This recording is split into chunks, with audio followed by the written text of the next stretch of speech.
Hi, I'm David Manti, and welcome to a new episode of the Today in Manufacturing podcast. With me this week are Jeff Ranke and Anna Wells. We have more than 15 years of experience covering the manufacturing industry. Oh, we're back. It's a new year, and I still can't say the word. I'm happy. Every week, we take the 5 most popular stories on our websites and discuss the implications they have on the industry moving forward. Before we get started, please make sure to like, share, and subscribe to the podcast. You can also help us out a lot by leaving the podcast a positive review on whatever platform you use. If you want to email the podcast, you can reach any of us at Jeff, David, or Anna at IN.com with email the podcast in the subject line. And we're also live every Thursday, so subscribe on YouTube at IN Magazine to get a notification whenever we go live. Anna, how was your holiday break? It was okay. It was okay? Yeah, how was yours? It was equally okay. Yeah. It was a break. You know what? That was one thing that happened. Yeah, it was. Yeah. There was a lot of illness in our house, just multiple things just layered on top of one another. So yeah, holiday triage. It was. No, it was. I at least knew that I wasn't alone because as you get back into daycare and you're asking the parents like, "Hey, how's your holiday break?" And then you have that pregnant pause. And you're just like, "Ha, me too." You too. Mm-hmm. Our kids are friends. Sorry, Jeff. Holiday break better? Yeah, mine was pretty smooth. Nothing didn't have to do with anything like you guys did. What is it like? Sick for like one day, and I don't do anything because she's 18. So. Like over under action movies that you watched over the holiday break 10. I actually didn't watch too many movies. I, believe it or not, actually read a book. Hey, all right. Good for you. Yeah, as well as several smaller books we call comics. Nice. So, graphic novels, please, Jeff. I was nerding out a little bit. No, that's fair. That's it's not like my holiday or my New Year's resolution, but given the nature of the break, it's like when I have a chance to actually read a book, pretty. And so I got off to a hot start. I'm like more than 2/3 of the way through a book, and I'm like, you know what? This year, I'm gonna read 3. And this is the same every year, where it's just like I read most of a book in January. By June, I'm done, and then maybe I can knock 2 more out. But so is the nature with small children. Exactly. And a craven thirst for pop culture. You'll get there, guys. Yeah. You will get there. Yeah. I'm just going to keep stacking the books on my headboard and be like, no, Jeff said in 10 years I can start reading these. All right. Well, before we get started with our first story, we have a word from our new sponsor. Is it Limble? Limble CMMS. To build a scalable maintenance function in today's market, organizations need to drive increased output from their equipment and their facilities with fewer resources. But there's one problem. Maintenance 1.0 needs to evolve. Well, join us Thursday, January 25th at 1 p.m. Eastern for Building Your 2024 Maintenance Program. 4 key principles to boost uptime now and for the future.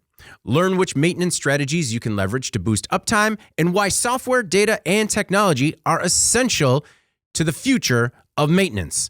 Register now in the link below, or you can also check it out in the description. We look forward to you guys attending the event and mixing it up in the content comment section as you normally do.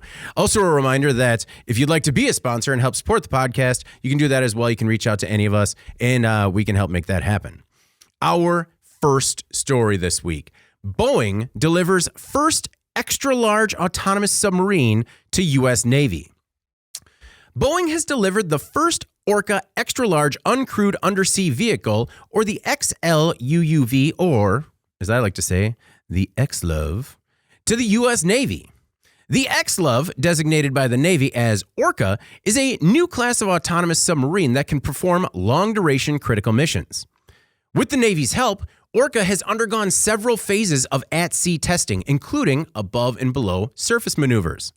Boeing has more than 50 years of experience building and operating these undersea vehicles. In 2012, the company started design and development work on Echo Voyager, a proof of concept XLUV that began at-sea testing in 2017 and was a precursor to the U.S. Navy's Orca XLUV competition. Echo Voyager is the world's only vehicle of its size and capability. The vessel has spent more than 10,000 hours operating at sea and traveled hundreds of nautical miles autonomously. Jeff, this is a true feat of engineering and something that I have to imagine could be a tactical advantage. Or is this us tactically keeping up? No, I think this is definitely an advantage. I mean, we're never sure what our two primary global enemies that are doing right now, Georgia and China. Russia. I'm borrowing from you here. Yeah. Not Georgia. We're good with Georgia. Yeah. Russia and China obviously are pretty tight-lipped in terms of what they're doing and their military developments. But when you look at one of the features that really stuck out to me is this has a 6,500 mile range on it. Okay.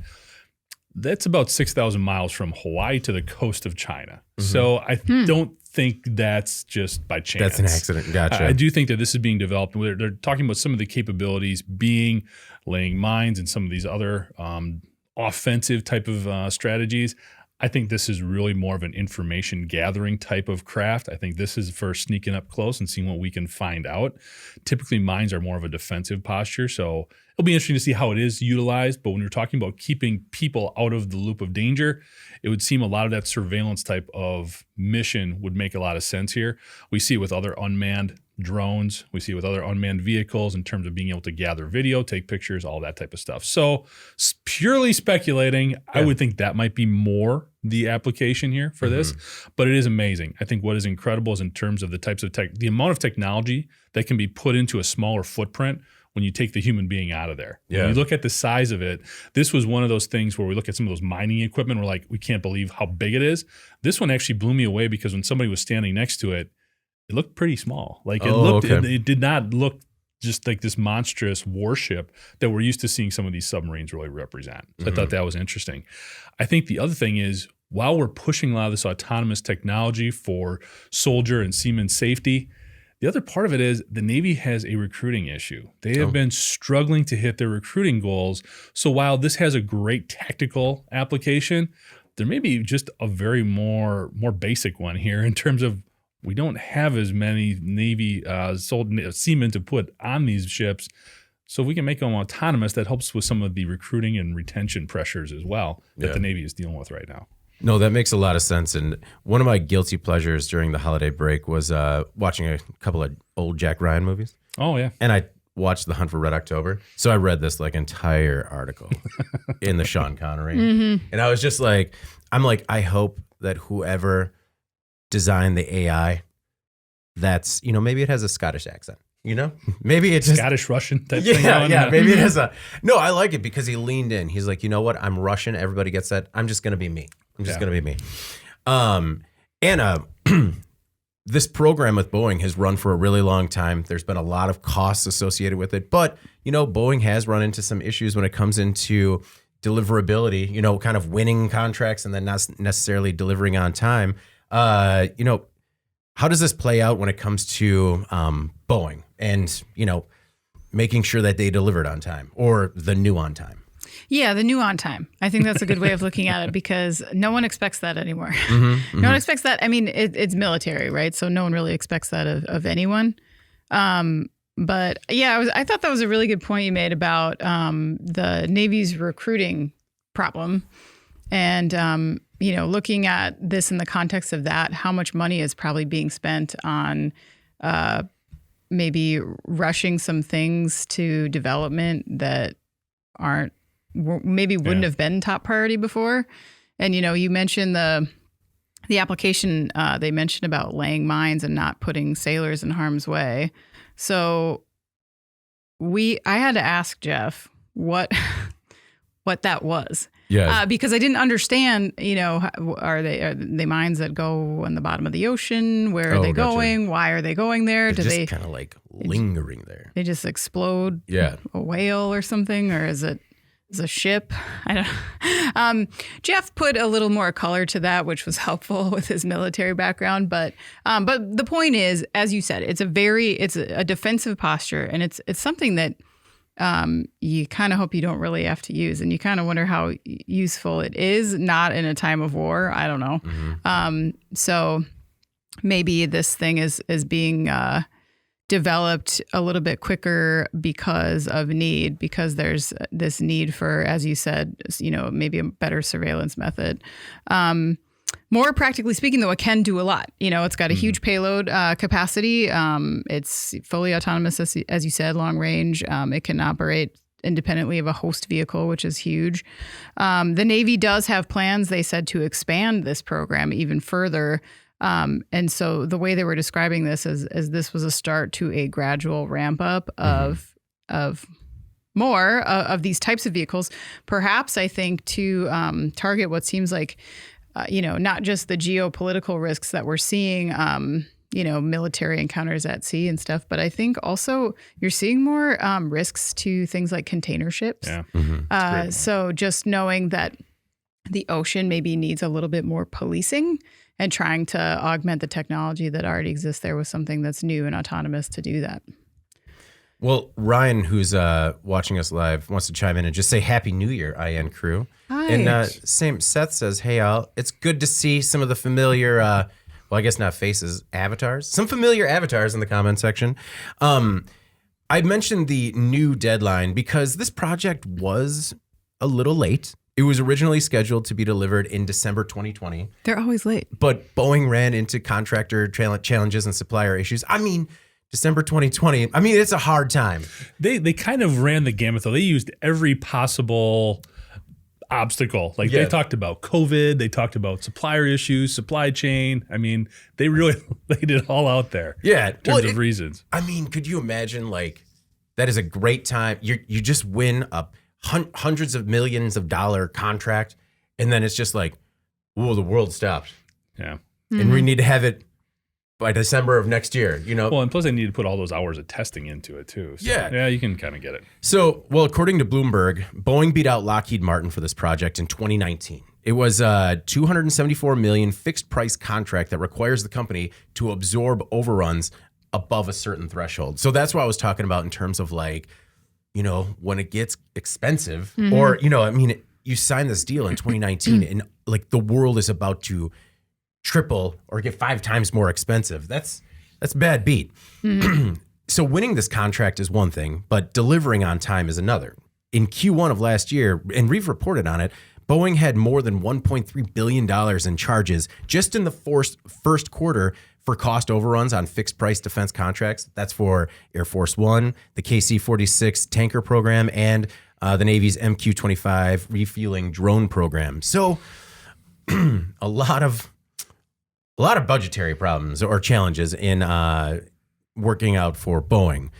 Although, even with that, it remains an incredibly lucrative program.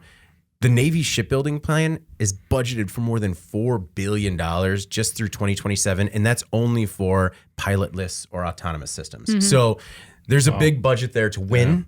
$274 million is just a sniff of that. So, keep getting it right and, at least deliver it under 5 years late. Well, and that if so much of this defense technology is in the hands of Boeing right now, they're going to find a way to work with the government to get it made and get it done. Whoever pays that bill, it's going to get paid. So right. All right. Our next most popular story. Biden believes U.S. steel sale warrants, quote, serious scrutiny, according to the White House. President Joe Biden wants serious scrutiny over Nippon Steel's $14.1 billion all-cash purchase of U.S. Steel. The deal has drawn alarm from the Steelworkers Union. According to Lael Brainerd, National Economic Council Director, the deal will be reviewed by the secretive Committee on Foreign Investment in the United States. The committee investigates national security risks from foreign investments in American firms. Brainerd says President Biden, quote, believes the purchase of this iconic American-owned company by a foreign entity, even one from a close ally, appears to deserve serious scrutiny in terms of its potential impact on national security and supply chain reliability. According to the deal, U.S. Steel will keep its name and its headquarters in Pittsburgh, where it was founded in 1901. The combined company will be among the top 3 steel-producing companies in the world.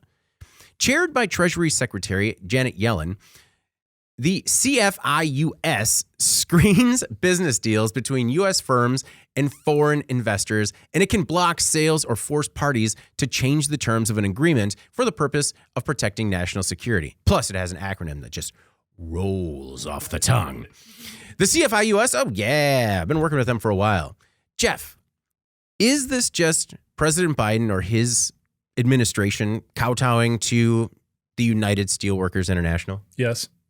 All right, pretty Anna? much. Yeah, I agree. It's really frustrating because there's so many elements of this that make this a smart business decision on the surface. Now, I agree that when you're looking at a $15 billion deal to any foreign entity, take a look. Yeah, I mean, how many 100%. times we bring that up all the time, where it's just like there's not enough oversight. So, yeah, take a look. I agree, but let's also remember that Japan is a company that gets about 97% of their defense equipment from us. Yeah. We send a lot of stuff there. We're okay there. I'm not worried about the national defense part of it.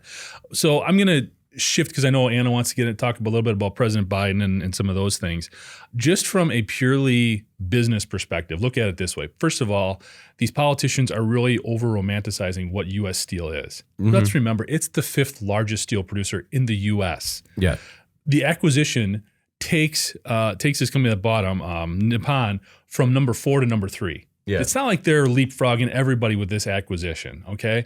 The other thing is Nippon only has a Houston base here in the U.S. So what this does is it gives them more infrastructure within the U.S. to grow this business. If they were purchased by one of these other U.S.-based steelmakers, Cleveland Cliffs, ArcelorMittal, or Nucor, I think there's a greater chance for a lot of those jobs and those locations to go away because there's going to be more consolidation there if you sell to a domestic company. Yeah. And there's even one of the folks spoke to Yahoo Finance. Here's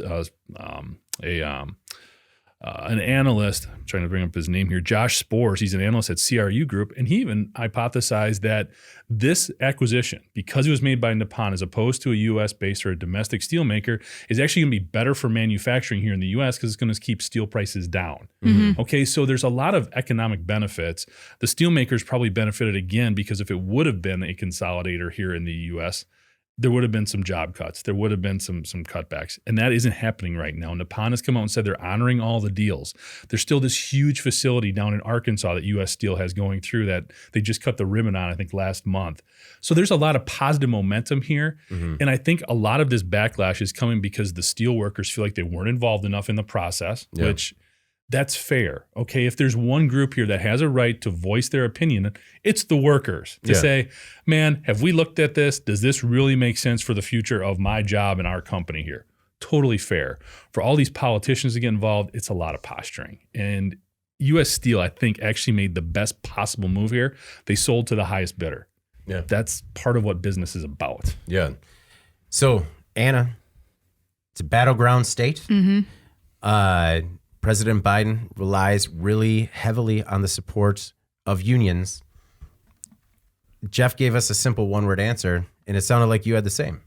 Yeah, I do tend to agree with Jeff a lot on this position here because I do think that this is a lot of political posturing, although it may be necessary. You know, it makes sense to me kind of for Biden to say that we need to look at this because they will. Yeah. You know, that's happening anyway. Yeah.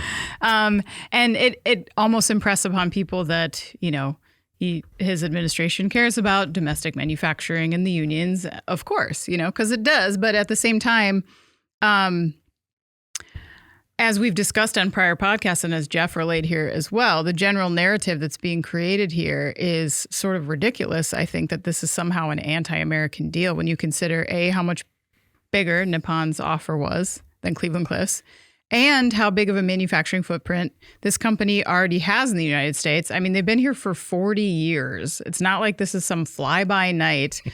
And to add further, you know, Japan is an ally. And so it's not like creating a tie-up with a Chinese firm, which, by the way, so many other businesses are already doing with impunity.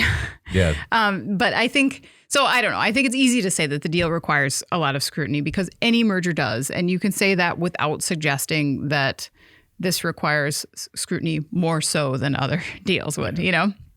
And he doesn't say that. He's kind of towing the line here. And I think that's because he has to. And, you know, what about all the other industry tie-ups that are taking place now in every other industry? I mean, you've seen how many partnerships in automotive, even with Chinese companies, you know? And which are getting additional scrutiny. It actually made me think of like how much more of a hot button issue would this be if it was a Chinese tie-up? Oh, I think much worse. But I don't think that they should be in the same category. That's the thing. And if you say that they are getting more scrutiny, maybe. I mean, like sometimes you know, like you had that one governor who said he refused to have that Chinese company come in his state and do that deal with Ford or whatever. Yeah.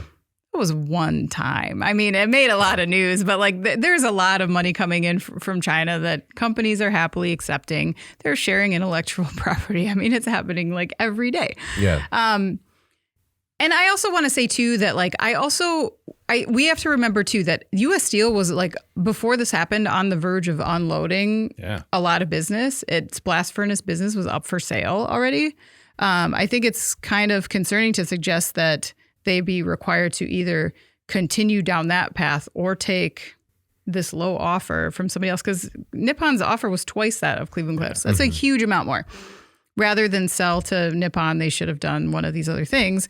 That's not how we operate here in the United States, just a reminder. That's not how any successful business functions. No, exactly. And so, yeah, if you want to, is it possible to extrapolate that selling to a foreign entity is somehow a black mark on the eye of, domestic manufacturer because it's called U.S. Steel? Mm-hmm. Yeah, we can do that if everybody wants, because that's a very cute story, I guess. But like, it doesn't, to me, to call it outrageous as Fetterman does, is outrageous to me. Like, it's U.S. Steel as presented by Japan. It's like they're afraid of it becoming a meme or something to be like, U.S. Steel's owned by the Japanese now. Like, what happened to American manufacturing? Okay, put it in a box and display it that way. But that's not what's really happening here. It's actually a good thing for the company, in my opinion. I think that's why, the Biden administration has to come out with this sort of move, because for, I would say, the majority of people, it is going to be that meme. It is going to be that tweet that is reshared 1 million times. And that's all people are going to know. Just like, oh, the great and once powerful U.S. Steel was sold to Japan. Thanks, Bidenomics. And then that's it. Mm-hmm. No, that is fair. But then you also need to point to those people and ask, where did their most recent Amazon purchase come from? Yeah. Everybody wants to benefit from this global economy until they realize some of the things that it actually involves, which in this case is a Japanese company bailing out a U.S. company. Jeff, that really conflicts with their talking points. Well, I know that's hard. Yeah. That's tough. You can't challenge. Sorry, can't bring common sense into the conversation. Never. So one thing that I was curious about, other than the bang and acronym, was this Committee on Foreign Investment in the United States and the powers that they have, which were significantly expanded in 2018. It was through an act of Congress called the Foreign Investment Risk Review Modernization Act, or FIRMA. Which, slightly better. In September, President Biden issued an executive order that expands the factors that the committee should consider when reviewing deals, such as how the deal impacts the U.S. supply chain or risks to Americans' sensitive personal data. Which, again, all of that seems really good. We should have that in place, but not necessarily for this deal. Agreed. It has, on some occasions, forced foreign companies to divest their ownership in American firms. The biggest example was the Grindr example of late. But I was looking for a manufacturing example, and I'm like, well, there was Grindr. Okay. But they did say it was plural companies, but, they gave one example. What is that, like a machine tool company or? Grindr? I'm just kidding. Sorry. Why don't you Google it? I know what it is. Very good. All right. Well, our next most popular story this week. Boeing Company's X-plane could change aviation as we know it. Aerospace tech has come a long way since Wilbur and Orville Wright flew the first controllable aircraft in Kitty Hawk, North Carolina. Their 12-second flight was achieved using wing warping, a flight control method that served as the basis for how pretty much every aircraft has flown ever since. Well, the Crane project from DARPA and Aurora Flight Sciences could change everything we know about modern flight. Aurora was recently selected for Phase 3 of the Control of Revolutionary Aircraft with Novel Effectors, or Crane, program. Also, it goes with like military and defense stories, but a lot of acronyms. We got an acronym-heavy podcast today. During Phase 3, Aurora will build the X-65, a full-scale X-plane, to demonstrate the viability of using active flow control, or AFC actuators, for primary flight control. The X-65 will weigh more than 7,000 pounds, have a 30-foot wingspan, and reach speeds of up to Mach 0.7. AFC could one day replace the flaps and rudders used to maneuver most aircraft. The hope is that AFC will improve aerodynamics while reducing weight and mechanical complexity by supplying 14 effectors on several surfaces with pressurized air to control the plane's roll, pitch, and yaw. The X-65 will have both sets of control actuators, traditional flaps and rudders, as well as AFC effectors. The flaps and rudders are going to minimize risk and kind of serve as a baseline against the craft's performance using AFCs. Component tooling and part fabrication has already started, and the aircraft should be completed in early 2025 with flight tests planned for that summer. Jeff, any improvement? We often talk about how kind of slow moving commercial aerospace is just because of the investment that it takes. And, it's not, you're not turning over a device every 9 months, you need these billion-dollar things to work for a while. But this could be truly revolutionary when it comes to aircraft design, maintenance, performance, efficiency. So all around, man, if they can just achieve half of this, it'd be a win.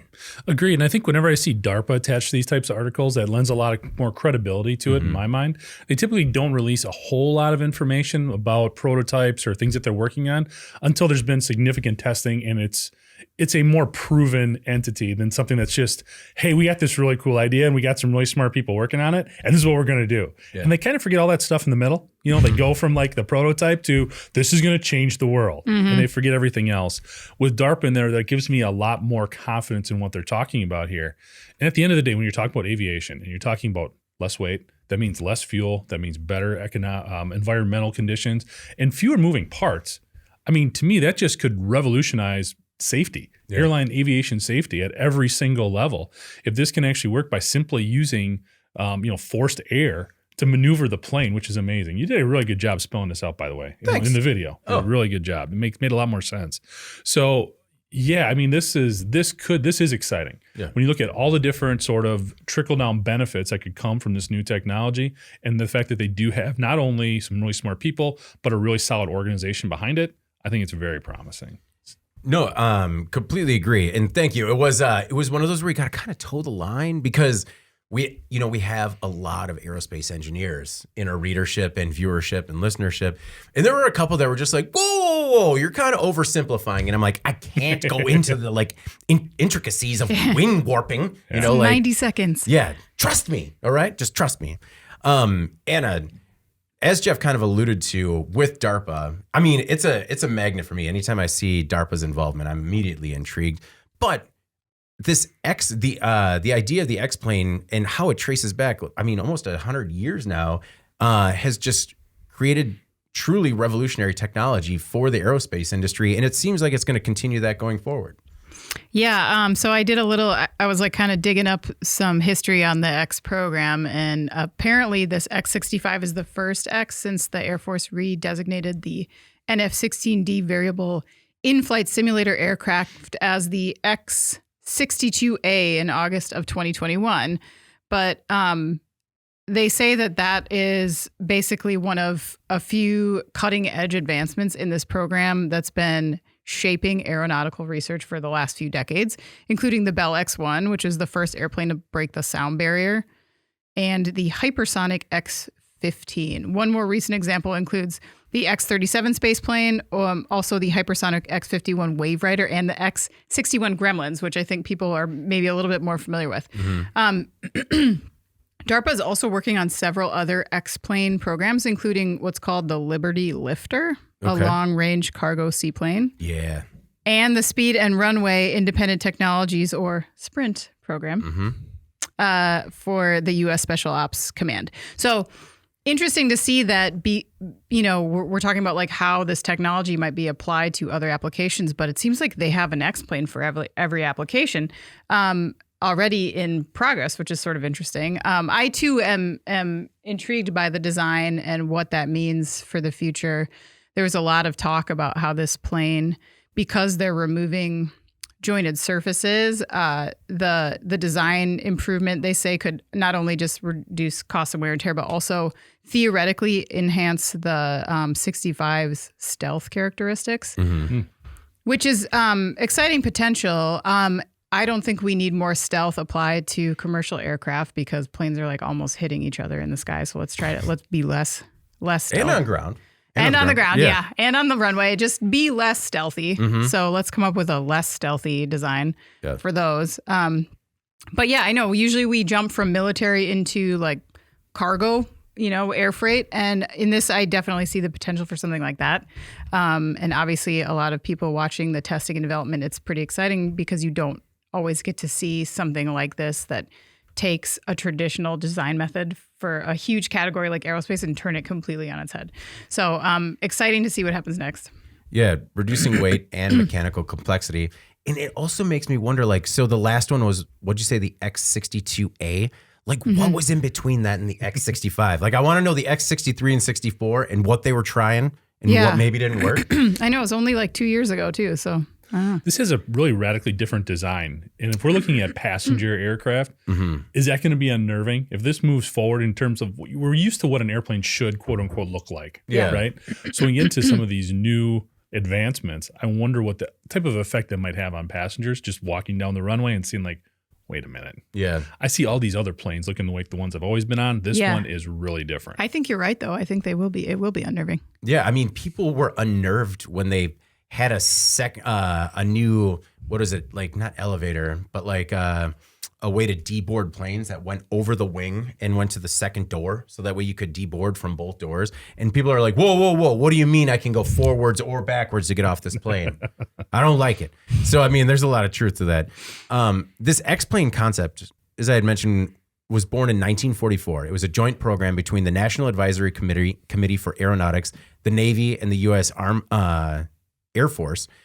And it was just in order to pursue research into high-speed aircraft. But another thing that it did was that all these different government agencies and manufacturers, they were kind of all working under the, on different types of experimental aircraft. And this kind of put it all under one umbrella and said like, okay, this is X this is X that. And they all continue down the same trajectory. But, everyone kind of like gave them the same designation. Sure.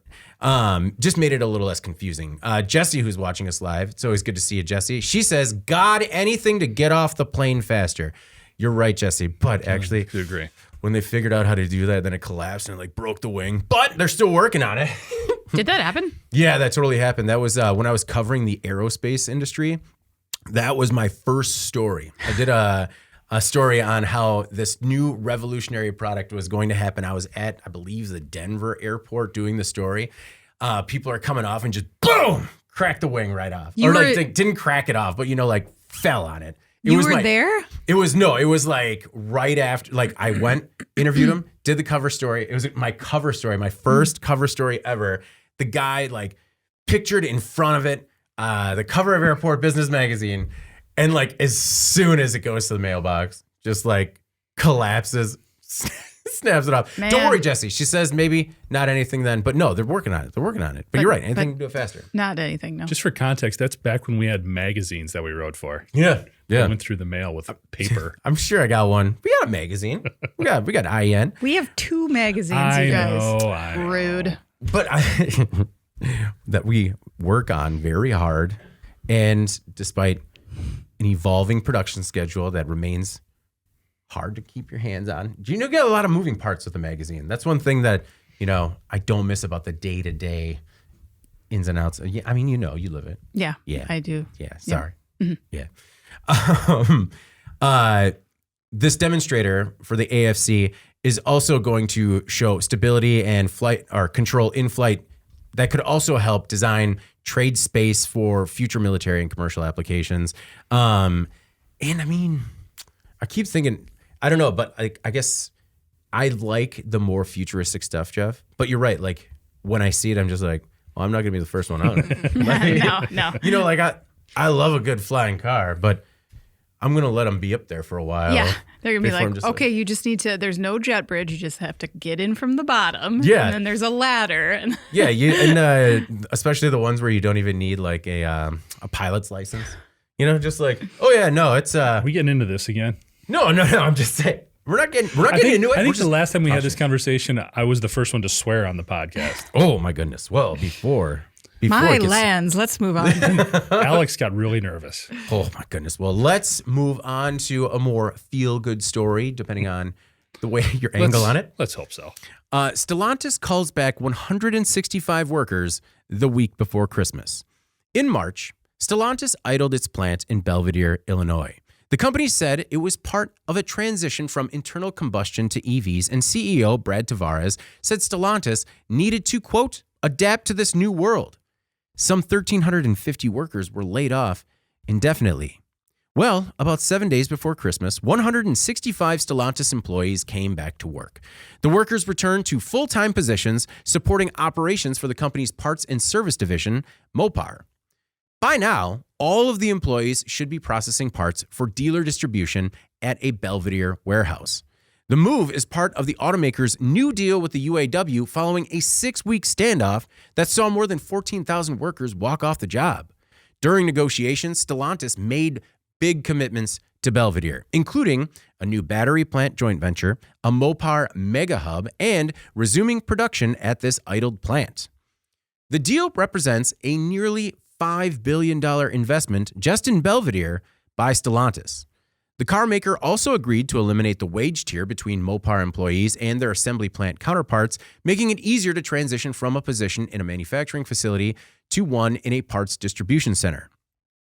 In a statement, Mark Stewart, Stellantis North American COO, said the company always aimed to find full-time employment opportunities for the Belvidere workforce. Anna, I think that this is a great first step for that. Yeah, and the way it's playing out, it really almost looks like Stellantis was like, let's close this plant down, then we're going to get our ducks in a row, and then we're going to reopen it. I don't know if that was the plan, Yeah.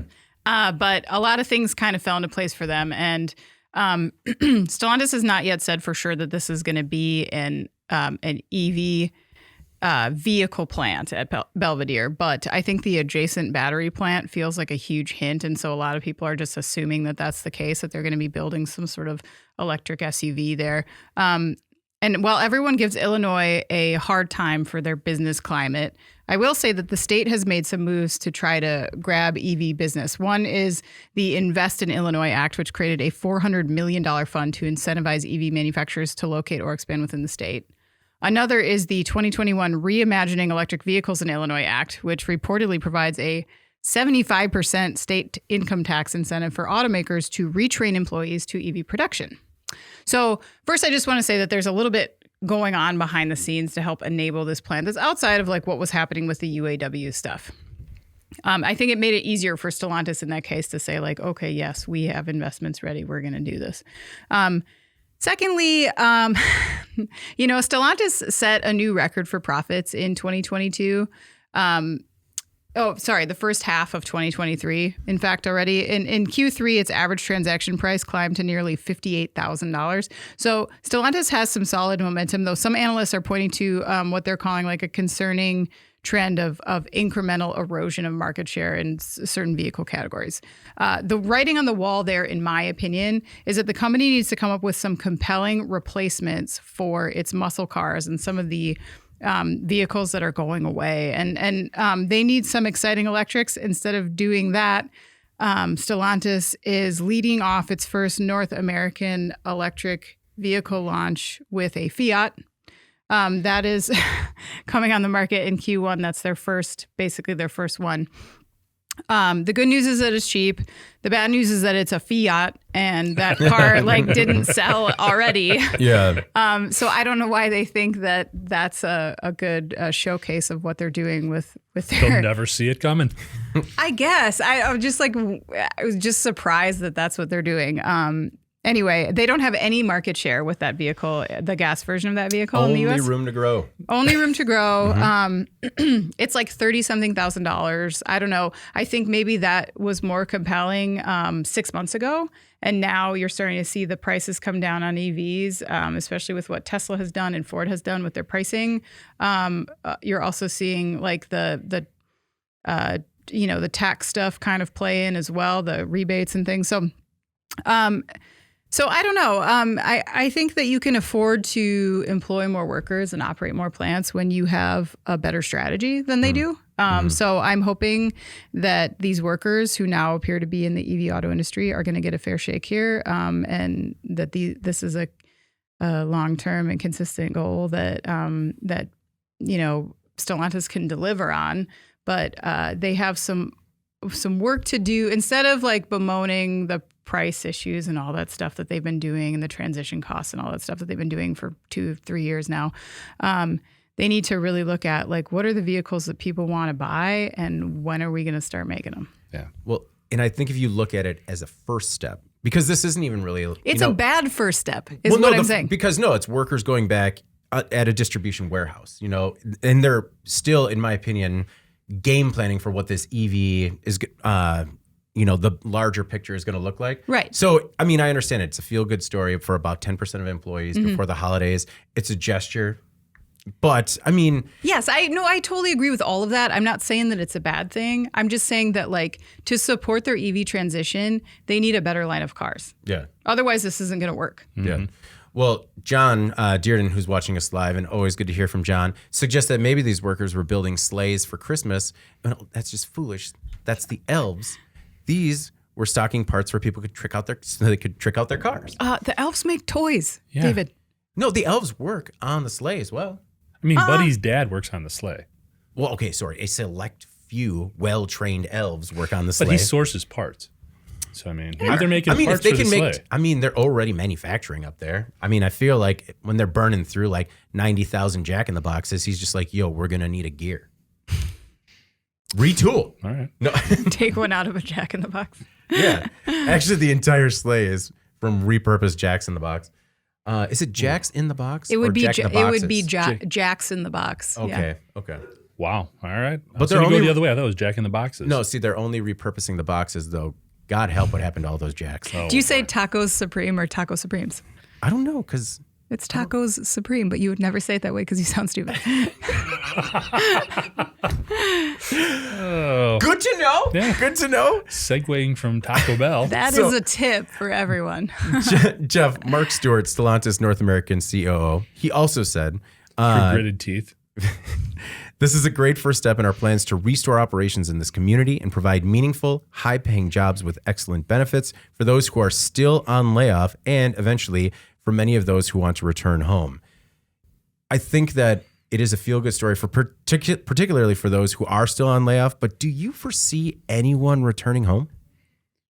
Like workers who have found placement somewhere else, possibly coming back to Stellantis? Maybe. I mean, here's the thing. I want to feel good about this too. I really, really do. So I'll just preface that before I go into all this other stuff. I want to feel good about this. Jeff wants to. But here's the problem. Like you alluded, there's 1,300 workers that were sent home when this plant was idled. Yeah. 165 are going back to work at a parts warehouse. Mm-hmm.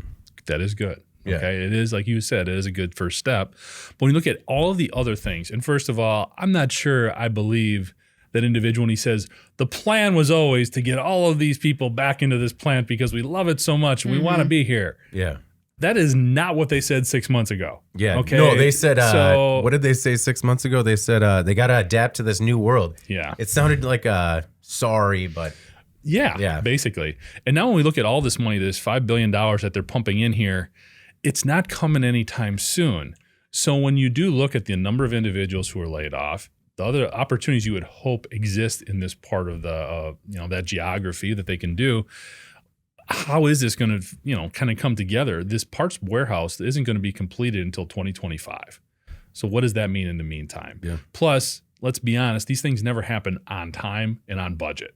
Yeah. So there's plenty of leeway here for Stellantis potentially. And I know I get they're a publicly traded company. I know they can't just make promises and not deliver, but we've seen this before. Yeah. And it just makes me very hesitant to get too excited about this being a great first step, as opposed to maybe being an announcement that they can make. And granted, they didn't just hire these 165 people for PR purposes. Yeah. Okay, I understand there was a reason to do it. But they're also, as Anna alluded to, while their profitability is strong, their sales numbers are down. Mm-hmm. They've been losing market share. And we look at the other parts of this. We look at 2025 for the parts distribution warehouse, 2027 before they're going to start building trucks, pickup trucks, really tough market, super competitive right now. And then 2028 is when that battery plant is supposed to come online. Mm-hmm. That's a lot of time. And even though everything looks like it's in order and is progressed and ready to go, it just feels like they're taking Belvedere, the people, these workers, on just this huge roller coaster ride. Like, yeah, we're trying to save the plant. Nah, get out of here. Well, here's a couple jobs, and we're going to do all this other stuff later. Hopefully. Yeah. Well, I mean, what you said, 2028. That's a long time to wait around. And that's the one that I think probably has the most legs, because that's the joint venture for the battery production facility. Yeah. And again, what makes me really nervous, they're talking about $1.5 billion to retool, but they're not talking about an SUV. They're not talking about some other vehicle. They're talking about a mid-sized truck. When you look at EVs and mid-sized trucks, super competitive and been a really difficult product to bring to market right now. Yeah. The market will be ready. I didn't realize they said that they're making a truck there. Is that the Ram? They're just saying an all-new pickup truck. Oh. New Ram. New Yeah, Ram. the E-Ram. So like I said, I hope this is the first positive step. I'm skeptical. Yeah, I think understandably so. Do you think that because of the relationship with the UAW that, at least there is sort of a larger collective to kind of hold their feet to the fire? We've talked about before. I think the UAW made huge gains. And yes, I think they do have more clout and they can apply more pressure. But at the end of the day, Stellantis is a global company and they're going to do what they need to do. Rolling out the Fiat. I mean, it makes you wonder. I don't think they look at the U.S. marketplace as prominently as they do their global marketplace and adjusting production to meet some of those wider demands as opposed to maybe some of the more specific things that would do well here. Yeah. All right. Well, our most popular story this week, engine maker Cummins to pay $1.67 billion for bypassed emission tests. Just before Christmas, Cummins agreed to pay $1.675 billion in a penalty to settle claims that the engine maker illegally altered hundreds of thousands of pickup truck engines to bypass emissions tests. According to the U.S. Justice Department, Cummins violated the Clean Air Act, allegedly. The fine is the largest civil penalty the Justice Department has secured under the Clean Air Act to date, and the second largest environmental penalty ever secured. Cummins allegedly installed defeat devices that bypass or defeat emissions controls on several engines. Cummins said it does not admit any wrongdoing, noting that the company, quote, has seen no evidence that anyone acted in bad faith. Cummins said it, quote, cooperated fully with regulators and pointed out actions going back to 2019, including a recall that year of the Ram 2500 and 3500 trucks and a now-initiated recall of 2013 to 2018 Ram 2500 and 3500 trucks. The company says it has accrued $59 million in estimated costs for these and other related recalls and expects another charge of about $2.4 billion in 2023's fourth quarter, quote, to resolve these and other related matters involving approximately 1 million pickup truck applications in the United States. Jeff, your thoughts on the penalty, which was massive, and, was it a surprise to you to see someone like Cummins attached to a scandal like this? Yes, it was. That was very surprising to see. And I think one of the things that I wasn't as aware of is the role that Cummins played with a company as prominent as Jeep, supplying all of these different types of engines. I thought maybe parts, but it's the heart and soul of those vehicles. So that was surprising. I think you have to applaud the DOJ for the type of penalty that they handed out. They were not playing around here. Yeah. I think the VW situation really set a new benchmark in terms of expectations, as well as levels of accountability that regulatory agencies now feel comfortable doling out. Especially when, it's a cheat device that's only designed for one thing. Mm-hmm. Yeah. So while that all is great, definitely applaud them. It leads to a lot more questions, though. Because first of all, how does Ram not know what's going on here? How is Ram not part of this story? How is Stellantis not part of this story? Mm-hmm. These are their vehicles. They have a responsibility here as well. When parts fail, regardless of who they were supplied by, it always comes back to the automaker, to the OE. So why aren't they part of this situation as well? Or will they become part of it down the road? Yeah. The other thing is Cummins not only supplies engines to Jeep or to Stellantis, they're also providing them, or for the Ram, I should say, they're also into a lot of heavy duty vehicles. We're looking at Freightliner, International, Kenworth, Mack, Peterbilt, Volvo. All these folks source from Cummins. Mm-hmm. What's going on there? Mm-hmm. Yeah. If they were getting away with it for this long with a commercially driven vehicle, which is under a lot of scrutiny in theory, having to get emissions testing on a regular basis. Now, I know these heavy duty vehicles are even more stringently tested, but you'd think they would even almost be better at it than these cheat devices might actually be elevated to another level if they're being tested more frequently. Yeah. They're coming from the same spot. It's also, and I mean, everybody listening to this knows that they're just shaking their head when Cummins goes, well, we didn't do nothing wrong. I mean, come on, man. Yeah. I mean, somebody just give you a $1 billion fine. Yeah. Mm-hmm. You didn't know. There wasn't somebody who was going, hey, yeah, this is what we're going to do. But I didn't hear it. You didn't hear it from me. Yeah. Your fine rounds up to $2 billion. And Anna, that was the other thing that stuck out to me, right? Is that the company says they have not seen evidence of anyone acting in bad faith, but by name, it's a cheat device. Like, I mean, was just like everyone shredded everything in one under the cloak of night, and no one's the wiser? Yeah, this story was a real downer for me. I remember being at a press conference where Cummins trucks rolled out their first diesel particulate filters for heavy trucks. This was back in 2005 or 2006, I want to say. Okay. And you were there. Yeah. That's cool. And to me, it's just a good reminder, I think, of how long these companies have been paying lip service to making product changes with the environment in mind and emissions in mind. And it makes it so hard to trust these companies and not let your mind go immediately to greenwashing, because at that time they were touting themselves as sort of leaders in this area. And it's not just Cummins, right? Obviously, you mentioned VW, what was then known as Fiat Chrysler Americas was settled for a lot of money for cheat devices. And while the defense, I think, is always if it's not, we didn't do anything we didn't know, I think the narrative defense is well, the regulatory environment is moving faster than the OEMs can catch up, right? They can't comply with these emissions regulations because they're just coming down arbitrarily and they're not fast enough to catch up. But I call BS on that because, again, emissions have been in the crosshairs for the better part of 2 decades. And we've seen automakers and component suppliers pivot on much less, anytime their competitors have a new technology in place, whether it's safety or whatever, or efficiency, the other automakers are right behind them. We know that they can do it. We've seen them do it with EVs. And don't worry too much about Cummins, by the way. I know it was a massive fine, but one analyst called the charge, quote, significant but not expected to impact normal business operations. Cummins reported robust profitability and record operating cash flow in the third quarter. They forecast to end the year up 18 to 21% due to strong demand in multiple sectors. It's going to hurt the company, but maybe not as much as they gained, I would think, from selling 1 million engines with this bogus technology.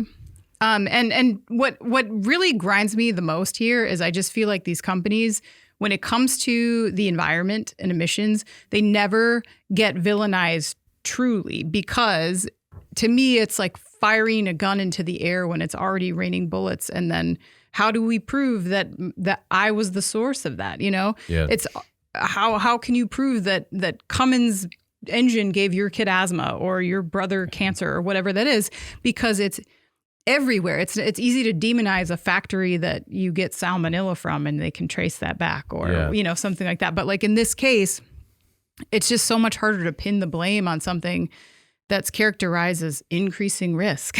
Yeah. But in fact, it does have very real consequences. And to me, there's a lot of shared blame to go around. And I think these companies hide behind that because they think, well, prove it that it was me that did that, And so they just all continue to do it. And then they pay the fines and they continue to do it. And we just keep seeing it over and over again. No, you're right. We've all been touched by cancer in our lives, and how infuriating is it when all they can give you in terms of an explanation is, oh, it's environmental. It's environmental cancer. It's Well, figure out what part of the environment, but it's everywhere. So these pollutants have a cascading effect. You had mentioned some of the things, notably breathing issues, respiratory infections, and increasing problems with long-term exposure. It also, we talked about trust and how that has come up multiple times. I was kind of surprised that it came up a lot in our comments section as well. A lot of readers seeing a story like this, seeing that it's Cummins, and then just asking, all right, well, who didn't get caught? Because if Cummins is using a cheat device, I don't know. There was a lot of speculation out there in terms of what else might be in the market. And I'm always interested by news that breaks just before the holidays. It's kind of like watching The Wire on Friday afternoons. What are companies looking to bury? And it's just like, oh, this came out like what? A day before Christmas. It's just like, all right, I think that was maybe a little more carefully dropped. It's also when the DOJ issued the fine, so they may have just gotten lucky. Yeah, with the timing. Yeah, I don't know. I feel like it was such a splash, or not a splash, but like a win for the DOJ that it's like, hey, hold it for a week. Yeah. I don't know. Seth, who's watching us live, as I mentioned before, but Seth is still there, so that's good. He says not all cheating is in bad faith. When? When's it not in bad faith? Is it like when you're playing Balderdash, like where the object of the game is to cheat or lie? Seth, we need some follow-up. Yeah, a little clarity. And maybe, just make sure no one else is watching. No, so that is, John says that is about 9 months in profits. The fine. John, thank you for doing the math for us. As anyone who has listened to the podcast on a regular basis knows, when it comes to math, we rely on our viewers and listeners. Yes. All right. Well, before we jump into, in case you missed it, we have another word from our new sponsor, Limble. Thank you for joining us, Limble. We appreciate it. To build a scalable maintenance function in today's market, organizations need to drive increased output from their equipment and their facilities with fewer resources. But there's one problem. Maintenance 1.0 needs to evolve. Join us Thursday, January 25th at 1 p.m. Eastern for Building Your 2024 Maintenance Program. 4 key principles to boost uptime now and for the future. You're like an echoing effect. Learn which maintenance strategies you can leverage to boost uptime and why software, data, and technology are essential to the future of maintenance. You can register with clicking the link in the live chat. We'll also have it in the body below the podcast. Join us live on January 25th. Man, I read it like 1 second ago, sometime in January. Also a reminder that if you would like to help sponsor the podcast, please reach out to any one of us. We'd love to help you out, and we'd love it if you helped us out. All right. In case you missed it, the story is maybe not as popular on the websites, but that still stand to make a big impact on the industry going forward. Jeff, I'm going to start with you. What was your in case you missed it this week? So picked an article we ran towards the end of the year, talked about Azure planning to develop an SAF production facility in Kansas. SAF, we're talking about sustainable aviation fuel, which is something we have talked about in the past in terms of some of these jetliners making headlines for doing a transatlantic flight purely powered by these fuels. Well, Azure, they're a developer of these fuels. Is it Azure? Fuels. I thought it was, is it Azure? I don't know. Azure? Yeah. Azure. Sure. I have a friend named Azure. That's the only thing I'm going on. Let's go with Azure. Yeah. They're planning the development of an SAF production facility in Cherryville, Kansas. So since June of 23, they've been progressing on a study, which is on track for completion this year. And then they're hoping to have final investment decision by early of 25. If approved, the company's targeting its first production in 27. That is a ways out. I get that. But, and I know you guys give me crap about this, but when we talk about the thing leading to the thing, this is a huge first step, in my opinion. Because one of the issues that we've always had with these SAFs is not do they work, not how can we get them, or not what's the application. It's more how do we get the feedstock? How do we get this up to scale from a production perspective? Well, Azure, what are we saying? Azure, is saying that once operational, their facility will produce approximately 135 million gallons per year of renewable fuels, primarily SAF. The use of this will reduce global aviation emissions by approximately 1 million tons per year. That's equal to about 200,000 cars annually. So this is potentially a huge first step. And what they've really identified is a way to collect all of the feedstocks. We're talking about vegetable oils. We're talking about agricultural waste. We're talking about even municipal waste, which is also a problem, by the way, in terms of processing and dealing with. So this just feels like this potentially, if they have figured this technology out and everything comes to fruition, this is a huge first step from an environmental perspective, from an aviation efficiency and cost savings perspective. This checks a ton of boxes.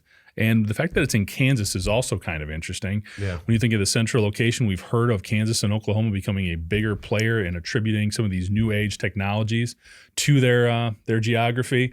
We know some battery facilities are going in there. And it makes a lot of sense here too with the sort of proximity to a lot of the agricultural waste products that they can use for these fuels. So I thought this was pretty exciting. I'm a big believer in the SAF stuff. I know we've talked to people like at Honeywell about developing this. And again, that biggest issue was not the technology or the science. It was the actual production part. Yeah. If Azure's figured it out, this could be exciting. Jeff, I feel like it's been a year since we've had a thing that led to the thing. At least. And First time all year. Just happy to have one on the board already. We need a board. You're right, Jeff. Like, I feel like SAF has sometimes been a part of that greenwashing label because it's kind of lingered in that proof of concept, test flight arena where everyone always talks about, well, let's see it scale. Let's see it scale, right? And a dedicated production facility in the heartland of America, that's real. You know, that's real. Anna, your thoughts on Azure's plans to build this new production facility in Kansas? Yeah, it's exciting. I agree. There's got to be some groundwork laid here to try to make this viable from a production standpoint. And it looks like it will be. I think the second hurdle with this issue is typically cost. The airline saying, well, it's too expensive compared to what we have in place. And part of that, I think, is going to come down to all these companies who are paying lip service to their sustainability goals and investing in those. This is part of that investment. Yeah. That if and as it scales, you know, as it works, then those costs should go down. But initially, it probably will cost them more than it does to fly on regular jet fuel, and that's just going to be the process, I guess. But yeah, exciting to see this stuff come to life a little bit, and hopefully you see more of these popping up. Well, and Jeff, this was a legitimate, in case you missed it. When you posted it, I'm like, oh, he posted something from another website? And I was just like, oh, we posted. Oh, yeah, no, I'm familiar with this. So you put it on my radar. I had completely missed it. You know, something else that dropped right before the holiday. And a really exciting advancement. So thanks for bringing it up, man. Anna, your in case you missed it this week. The article I selected was titled "Safer Eyedrops Will Require New FDA Powers," which was, just to read, a little bit alarming to me. So this entire scandal around eyedrops is just all of it's terrifying. The whole scandal has been terrifying, and so the headline was scary, and then the article was further scary. So I'm going to share that with you. Yeah, let's fearmonger. So repeated recalls involving over-the-counter eye drops that have been linked to, as we know, death and blindness are drawing new attention to just how little U.S. officials know about the conditions at some manufacturing plants on the other side of the world and the limited tools that they have to intervene when there's a problem. So the FDA is asking Congress for new powers, including the ability to mandate drug recalls and require eye drop makers to undergo inspections before shipping products to the U.S., but experts say those capabilities will do little more without more staff and resources for foreign inspections, which were a challenge even before the COVID-19 pandemic forced regulators to skip thousands of visas. Since then, the number of foreign inspections is at its lowest level since prior to even 2019. It has not come back. FDA spokesman Jeremy Kahn said, quote, "The FDA works to inspect as many facilities as possible, but ultimately industry is responsible for the quality of their products." End quote. That's disheartening. It is. So obviously, experts are pointing to these 3 possible changes that could improve the process, including earlier inspections of over-the-counter products where regulators can inspect factories before they're able to sell their products. Second is to enable the FDA to force recalls for drug makers. And the third is opening up more funding for these inspections. They say that has not kept pace with the increasingly global supply chain for these products.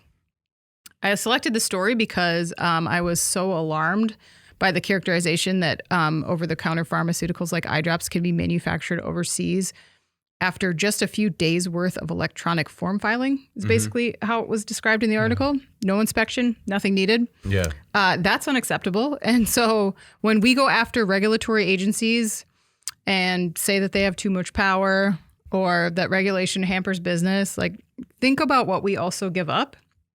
That quote will haunt me where Khan says ultimately industry is responsible for the quality of their products. I don't know about you, but there's something very concerning about those words and about allowing self-policing here when we're talking about the entire globe. Because if you recall, when they went through that facility in India that was responsible for these drops, they found people that were working with no shoes on. Yeah. They found dirty clean rooms, false testing, all kinds of stuff. And this resulted in, this whole Eyedrop scandal resulted in multiple deaths. People who trusted something very simple and innocuous, like a drop of saline in their eye, that people shouldn't have to worry about, is this going to be safe? There's literally no safeguards in place. Mm-hmm. So something to remember. And then, if you have something that you, feel like calling your elected officials about, maybe this might be it, giving the FDA a little bit more, a few more options here to actually enforce what they need to enforce. Yeah, register and send that form letter. No, during the break, my wife who suffers from dry eyes, she said, when I ran to the store for one of many grocery runs during the holiday season where all of a sudden, you need a dish to pass and you're just like, oh, I forgot like 3 ingredients. She's like, yeah, get me more Eyedrops. I'm like, have you read nothing or have you not listened to the podcast? I'm not giving you any drops to put in your eyes. Are you insane?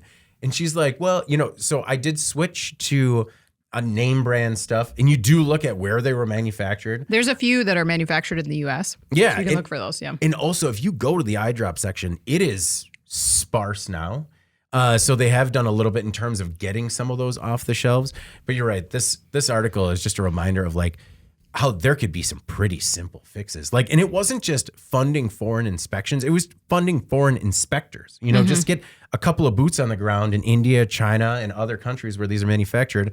With the proper training, it seems like kind of very low barriers to entry in terms of making it a safer marketplace. Mm-hmm. Jeff, your thoughts on this ongoing Eyedrop scandal and the FDA's role in it? So if you're buying a lower cost, non-name brand type of pharmaceutical product, which this is, doesn't some of the accountability or responsibility also go to the seller? Doesn't some of that also fall on Target or Walgreens or CVS? Yes, for sure. The seller, yes. Oh my God, I thought you were going to say the consumer, and I was going to say absolutely not. No, and that's where some of this comes into play too. I mean, when I think about from the food side, there are auditors that are going into food production facilities all the time. If you're making something for Kraft or Del Monte or whomever, they're going to have somebody in there, and a lot of time their standards are higher than anything from the FDA. That's where we need to get with some of this too. These sellers need to step up and be held accountable too. They need to take a bigger role in making sure the stuff they're selling, because I'm not going from ABC Products reputation. I'm going from Target's. Yeah. Oh no, I 100% agree. And and when this first broke, I think what we talked about was that like this is Target's private label brand that got swept up in this. People aren't going to be able to identify this manufacturer out of Mumbai. But they do know Target. Yeah, they know CVS, Rite Aid. And they might not even go there to buy the product anymore. Mm-hmm. That might be the one way they think they could safeguard themselves. Mm-hmm. But to me, the article points out a lot of a lot of gaps. And I think that people, we've talked about this before, people assume because a product is on the market that it's safe for them to use. And that's not always the case. And I think people need to, we need to talk about that more. People need to be able to, make decisions based on fact and not just make those assumptions. Well, we need to talk about it more. But, unlike other things where we try to find a common ground on, this is something where as a consumer, your hands are pretty much tied, because other than pushing regulators to, increase funding or pushing the Targets of the world to do a better job in terms of having these places inspected, I understand how it gets frustrating being more informed, because it's just the only way I thought that I could protect my family against it was to just not buy eyedrops. Mm-hmm. That's the only way I felt you were absolutely safe. But John has quite the solution. He just puts hot peppers in his eyes, which makes them water quite well. So I guess just I'll start throwing more jalapenos in the breakfast eggs for the kids. There you go. And when I go to kiss my wife goodbye, I'll just give her I'll give her a couple of eye pokes and she'll be good to go for the day. Just I'm pretty sure it's foolproof. Yeah. I can't see anything wrong with that. No. Just jab her in the eye with, my fingers moist with hot pepper oil. Seth says Jeff is spot on. Sellers with a huge responsibility here. So, of course, Seth, but the FDA should also have access. Yeah, that's my opinion. I mean, I agree with you both, but I think it's a 2-tier. I don't feel like there are any hot takes here. I feel like we have very common sense takes. That's true. Where it's people also believe and trust that this is already happening, that there's at least this minimal level of oversight that we're looking for already exists, which is why they feel like they're safe consuming these products. All right. Well, I mixed it up a little bit. For mine, in case you missed it, I did a story from Steakholder Foods over the holiday because they debuted a 3D printed eel product. Just makes your mouth water one way or the other. So Steakholder Foods last week launched the world's first plant-based 3D printed eel. The company says it can now accurately replicate the complex texture of eel using precision layering and a unique combination of materials. The eel, or I think you should call it feel, like a faux eel, working title. Feel. Yeah, TM. Just, hey, honey. That's marketable. Can you go to the store and pick me up a couple boxes of feel? No, don't TM that. I mean, you got to get it out there. You never know what's gonna land. This faux eel is printed on Steakholder's proprietary 3D printing technology, and right now it's completely plant-based. The company plans to use cultivated eel cells as, quote, as soon as economies of scale allow price competitive cell development. So, yum. The company says its unique printing process significantly reduces the number of ingredients used in 3D printed products relative to typical plant-based alternatives. Now, Steakholder is looking for collaborators. They want help commercializing printed eel. The company is even putting up its proprietary 3D printers and ink as part of the deal. Partners can mass produce 3D printed eel at a price range competitive with current global eel prices. And that apparently seems to be the differentiator. I picked this one just because it is 3D printed foods is an interesting new market. Yeah. We've seen a lot of movement when it comes to plant-based alternatives to beef and poultry. We haven't seen a lot of seafood. We've seen 3D printed calamari rings, but that was at a university level, so that wasn't even being close to commercialized. I also liked how they were proposing to enter the market in terms of hey, we'll give you the technology. Just please use it. So people start eating all of this 3D printed eel. And, I was also taken because I'm why, one of the things when you talk about products in niche markets, right, is you're just why, even if you have great market penetration, you're still not going to make that much. But the global eel market, which relies primarily on wild eel, is valued at $4.3 billion in 2022. So, I mean, that's a big slice of eel pie that you could get into if 3D printed eel could take off. And the industry has several headwinds, like there's overexploitation, particularly in Japan. There are breeding difficulties on eel farms, regulatory challenges, and issues stemming from poaching and black market trading. I think that this solves a lot of problems. I think that when it comes to 3D printed eel food products, maybe that's a non-starter for a lot of people. But, when you look at it in terms of being other applications, that's where I think there's true potential. And I think that it kind of just draws you in because you're like, what does 3D printed eel cuisine look like? And then you look at the photos and you're like, that somehow looks very accurate and still unappetizing. Jeff, your thoughts on 3D printed food in general, and then, a 3D printed, would you try a 3D printed eel? I'll try anything. Yeah. Once. Yeah. I mean, we tried the 3D printed KFC nuggets or whatever. Well, those are just they were just plant-based. Yeah. Okay. So I think, first of all, 3D printed food, yes. Ton of potential, ton of promise, especially when you're looking at, military applications in the field. Taking a 3D printer out there and whipping some stuff up, I mean, it's going to save time, resources, energy, all that kind of stuff. Also, when you're looking at potentially poverty-stricken areas, disaster relief, all of these things a 3D printed food source could be a huge boost and a huge solution. So I'm on board with the technology. However, when we try to make it as opposed to a complementary item and make it your main focus, that's where I go, why? Yeah. That's where you kind of lose me. I understand how you can offer it out there as maybe an alternative, but to make it the replacement, that's where I'm lost. Yeah. I guess. Jesse brought up a really good point as to their reason. Why did they choose eel first? I don't know if it's the $4.3 billion marketplace, if it was just their wheelhouse. That's a good question. I don't know. I think part of it is that it is, in terms of texture and what it looks like, it's difficult to replicate. So it's kind of one of those okay, if you can 3D print convincing eel food product. It's a showpiece. Yeah, it's a showpiece.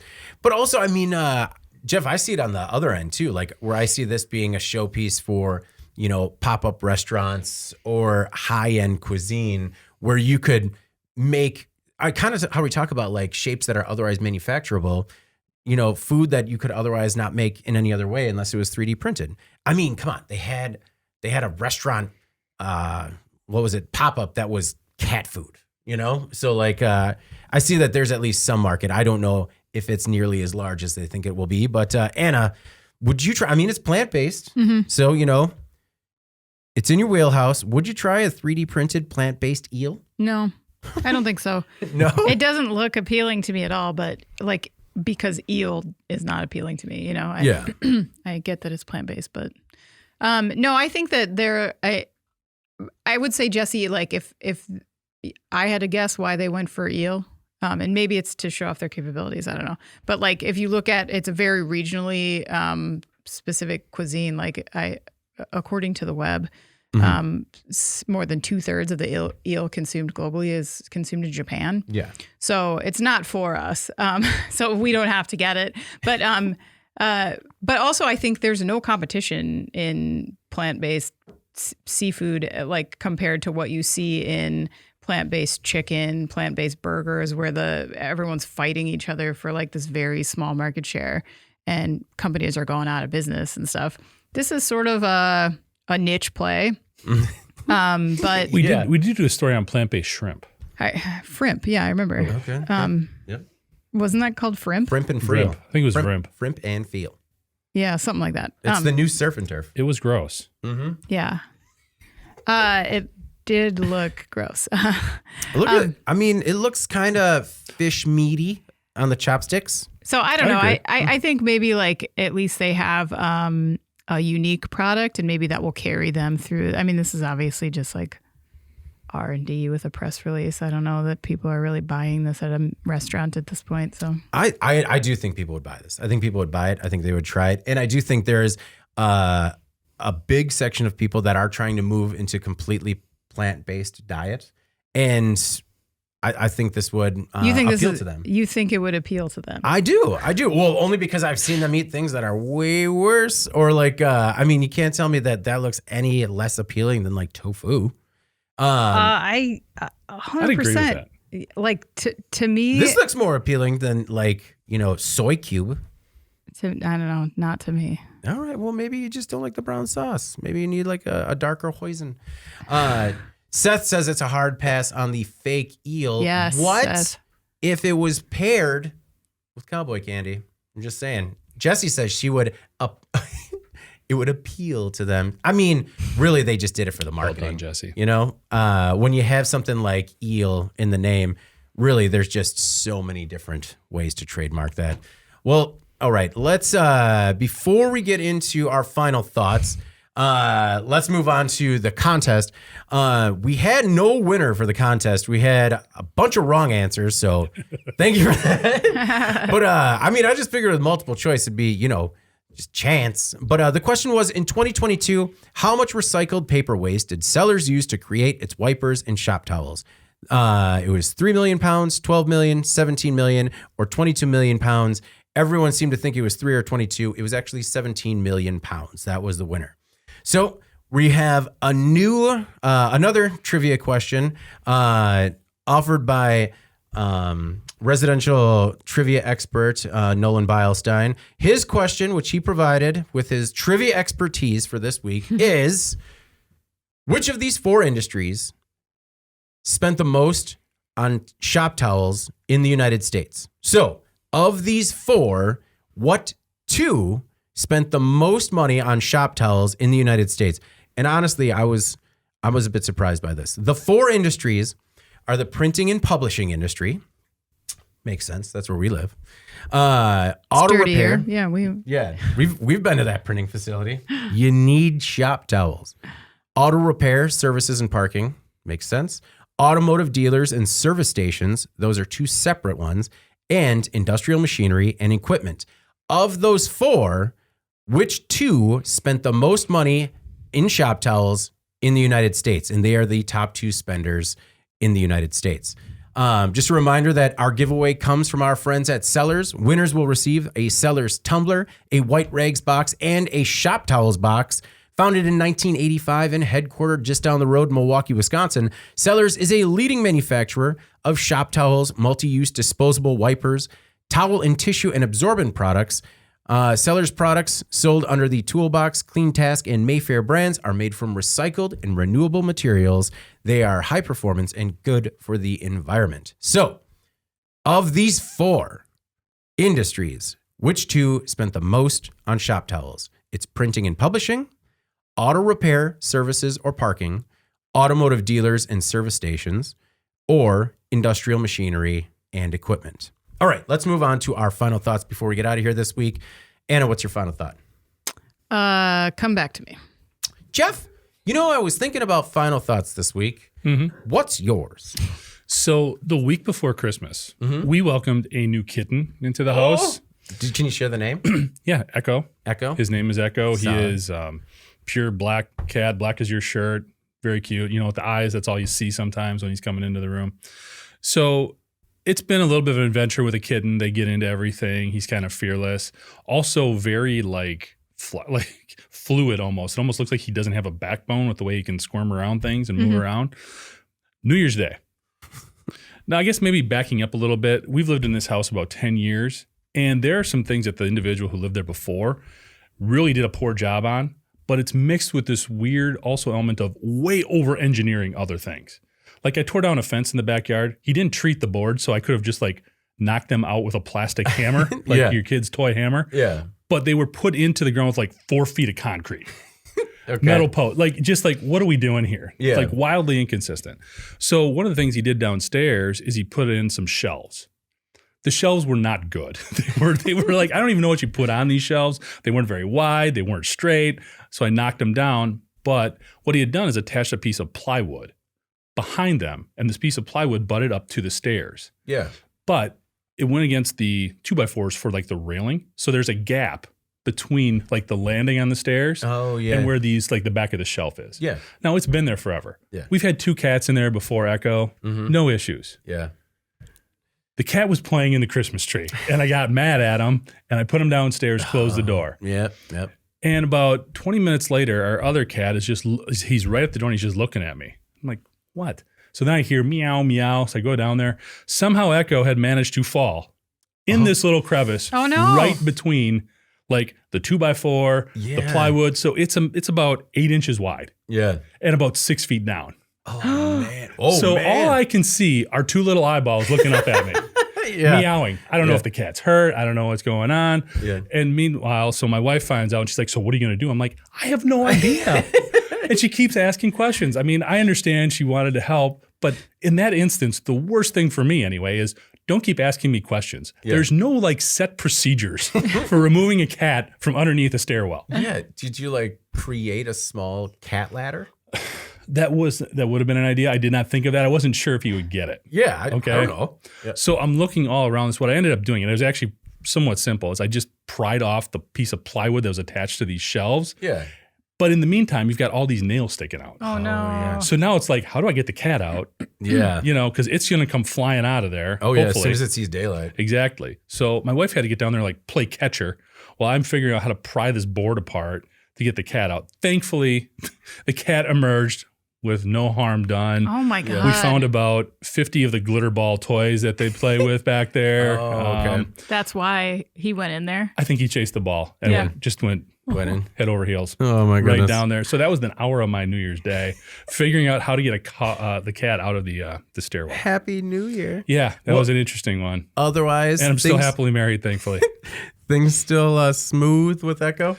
Yeah, he was climbing in the tree last night, which is kind of funny, but also sort of annoying. Oh, so, yeah. Yeah, it's cute it's until all like good. the first ornament crashes down, and then you're like, get out of It is funny because Rex is the bigger cat. He weighs about 25 pounds. So he's trying to figure out how to play with him without like squishing him. Yeah. That's kind of interesting too. So it's been an eventful. That was my break, guys. I didn't have any sick kids. I just had a cat trapped in the stairs. Well, that's something anyway. I mean, yeah.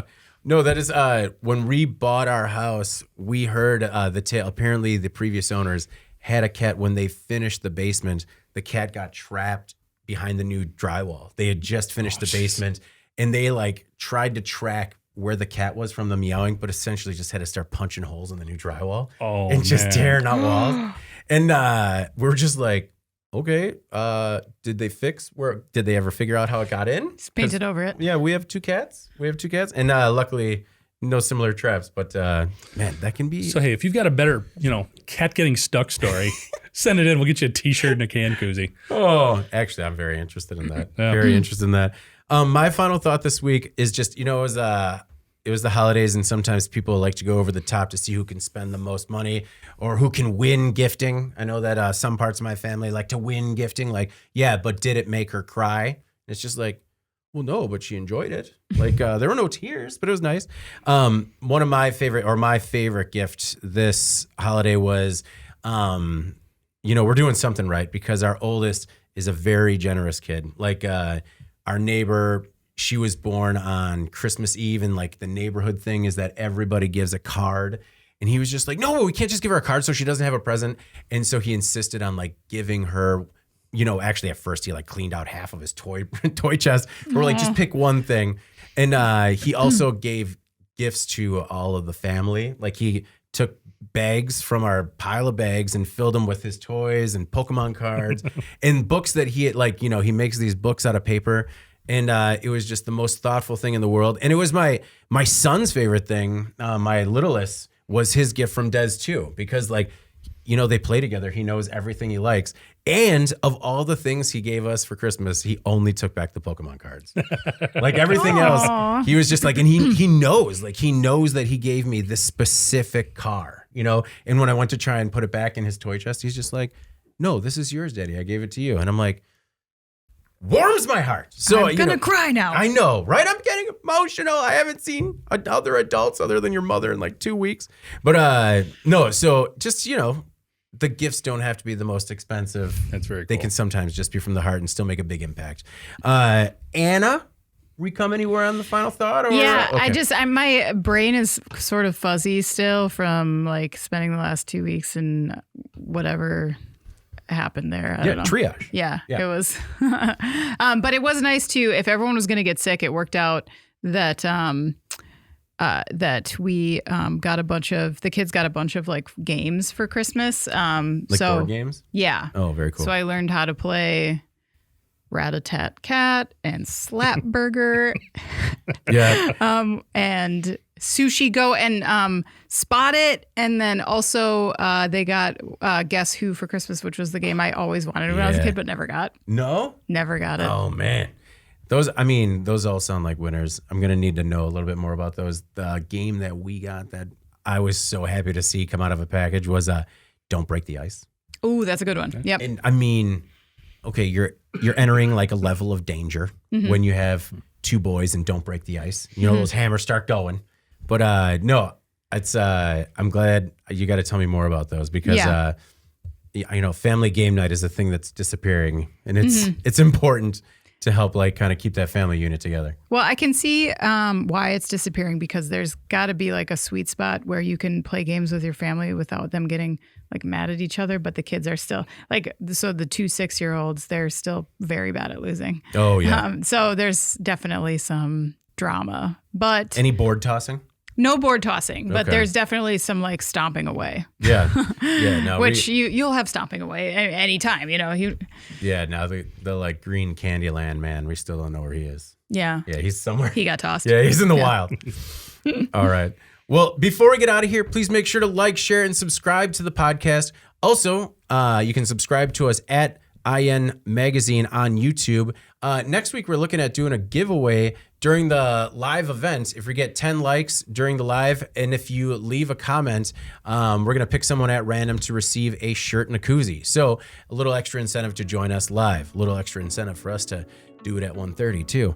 All right. Well, if you want to email the podcast, you can reach any of us at Jeff, David, or Anna at IN.com with email the podcast in the subject line. You could also subscribe to our daily newsletter. Make sure you get it delivered to your inbox first. All right, first one of the new year.